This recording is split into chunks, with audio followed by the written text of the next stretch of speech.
Hello friends, स्वागत है आपके अपने चैनल शिल्पीज किचन में। लेकर आ गई हूँ एक और न्यू रेसिपी, आपको बहुत पसंद आएगी। घर में रखे हुए सामान से ही बताऊंगी और बहुत इजी वे में बताऊंगी।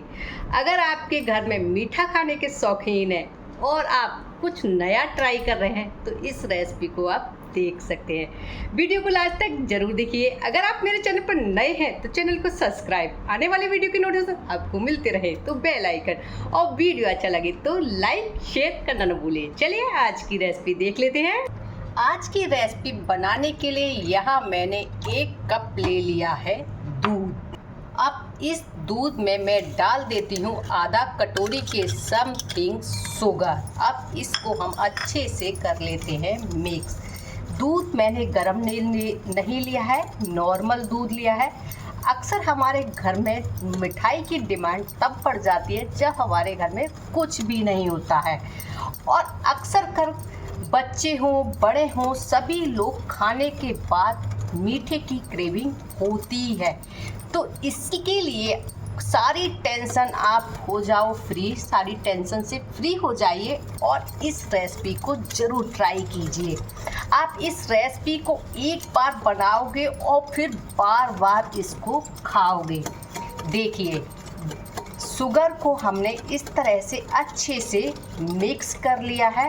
अब इसको करते हैं हम साइड में। या हमने ले लिया है एक और बड़ा सा बाउल, और हमने यहाँ 1 कटोरी से नाप कर ले लिया है ये गेहूं का आटा। कोई भी मेजरिंग कप या कटोरी आप ले सकते हैं। और इसी कटोरी का आधा कप मैंने ले लिया है ये सूजी। 1 चुटकी हम इसमें डाल देते हैं नमक। कोई भी मीठी चीज़ बनाओ तो उसमें 1 चुटकी नमक डाल दिया जाता है तो उसका टेस्ट उभर जाता है।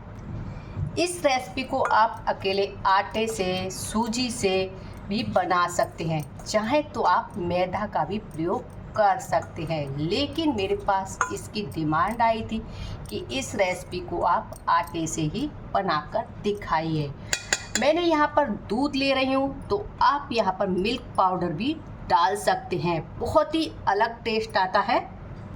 यहाँ पर मैंने 2 टेबल स्पून ले लिया है डेसिकेटेड नारियल। डेसिकेटेड नारियल की जगह आप ड्राई नारियल भी ले सकते हैं। साथ ही में इसमें हम डाल देते हैं थोड़ी पिसी हुई इलायची। 1 टेबल स्पून डाल देते हैं सीसम सीड। अब इन सारी चीज़ों को मिक्स करके कर देते हैं साइड में। जिस दूध में हमने शुगर मिलाई थी उसमें मैं डाल देती हूँ केसर, जिसको मैंने दूध में भिगाकर रख लिया था। इससे इसका टेस्ट और ज़्यादा उभर कर आएगा।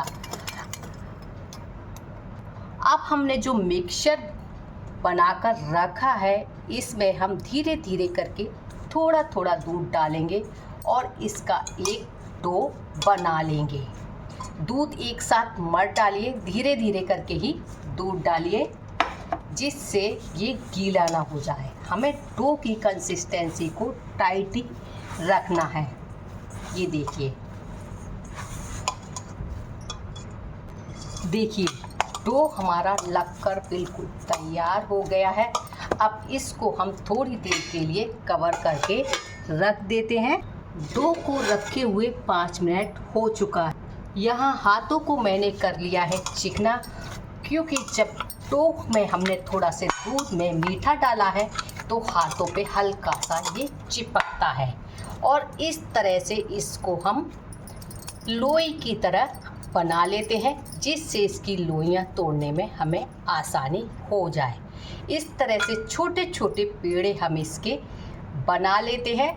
आप चाहें तो नाइफ से छोटे छोटे पहले गोले तोड़ लीजिए, फिर इसके पेड़े बना लीजिए। ये देखिए, इस तरह से इक्वल साइज के पहले आप पेड़े बना कर रख लीजिए। जब सारे पेड़े बन जाएं तो आपको इसको एक शेप देनी है। शेप देने के लिए मैं इसका इस तरह से आकार दे रही हूँ। साइज इनका थोड़ा सा छोटा ही रखिए, जिससे ये जब बनेंगे तो ये साइज में थोड़े से बड़े हो जाएंगे। इस तरह से मैंने इसका आकार बना लिया है। देखिए इस तरह से मैंने ये सारे बना लिए हैं। अब हमें क्या करना है, यहाँ मैंने ले लिया है केसर का दूध और इसमें इस तरह से इसको डिप करना है, यानी कि जैसे हम गंगा जी में डुबकी लगाते हैं ना, सेम वैसे ही इसको हमें डुबकी लगवानी है और फिर निकाल लेनी है। बस दूध इसके साथ बिल्कुल ना आ जाए, तो इसलिए मैंने यहाँ पर फोग ले लिया है। फिर मैंने यहाँ ले लिया है ये तिल। डुबकी लगे हुए इस पेड़े को इस तरह से इस तिल में हमें तिल के कपड़े पहना दे रहे हैं, जैसे हम नहाने के बाद कपड़े पहनते हैं, और इस तरह से इसके ऊपर ये तिल चिपक जाएंगे। इसी तरह हमें सब में ऐसे ही करना है। पहले हमें दूध में इस तरह से डुबकी लगवानी है, फिर तिल वाले में इस तरह से तिल के कपड़े इन्हें पहनाने हैं। अब इस स्टेज पर आप क्या कर सकते हो, इनको बनाकर फ्रीज में रख सकते हो। जब आपका खाने का मन करे तब आप इनको बना सकते हो। देखिए इस तरह से मैंने सभी पर तिलों के कपड़े पहना दिए हैं। अब चाहें तो आप इसको फ्रिज में एयर टाइट डब्बे में भर कर रख सकते हैं। जब आपका मन करे तब आप इनको फ्राई करके खा सकते हैं। और फ्रिज में रखने से पहले अगर आपको नहीं रुका जा रहा है और आपको खाने का मन कर रहा है, तो आप चलिए गैस पर रख लिए हमने ये कढ़ाई में ऑयल को कर लिया है गरम और फ्लेम को हमने कर दिया है मीडियम, और इस कढ़ाई में हम इनको डालते जाएंगे इस तरीके से। मीडियम टू लो फ्लेम पर हम इनको फ्राई करेंगे।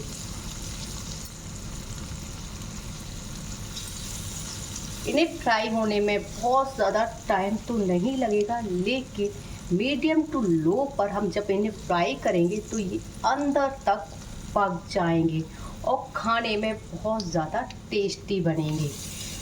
इस तरह की रेसिपी मैं पहले भी बना चुकी हूँ, लेकिन उसको मैंने दूसरी तरीके से बनाया था। आपको उसका भी लिंक डिस्क्रिप्शन बॉक्स में मिल जाएगा। मैंने इसको बेक करके भी बताया है और फ्राई करके भी बताया है। दोनों को ही तरीका आपको अलग अलग ही मिलेगा। उलटते पलटते इनको हमें ब्राउन होने तक फ्राई करना है। जल्दबाजी बिल्कुल मत करिए।